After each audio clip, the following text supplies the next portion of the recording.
যতদিন বাবা মা বেঁচে থাকে বটবৃক্ষের মতো ছায়া দিয়ে থাকে, ছাতার মতো মাথার উপর দাঁড়িয়ে থাকে।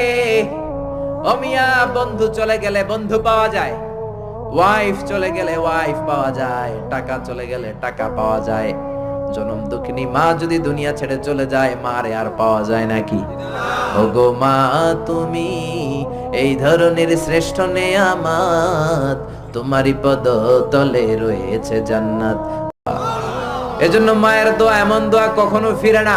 গুলি মারলে গুলি মিস হয়, ড্রোন হামলা করলে মিস হয়, ব্যালিস্টিক ক্ষেপণাস্ত্র মারলে মিস হয়, অ্যাটম বোমা মারলে মিস হয়, মায়ের দোয়া মিস হয় নাকি? লা শাক্কা ফি, কোনো সন্দেহ নাই, লা রাইবা ফি, চিল্লা এখন ঠিক কি না? মায়ের দোয়া এমন দোয়া, মায়ের দোয়াটাও কবুল, বদ দোয়াটাও কবুল, ঠিক কি না? যদি এমন হতো শুধু দোয়াটা কবুল, তাহলে দোয়া না করুক সমস্যা নাই, কিন্তু বদ দোয়া করলেও কবুল।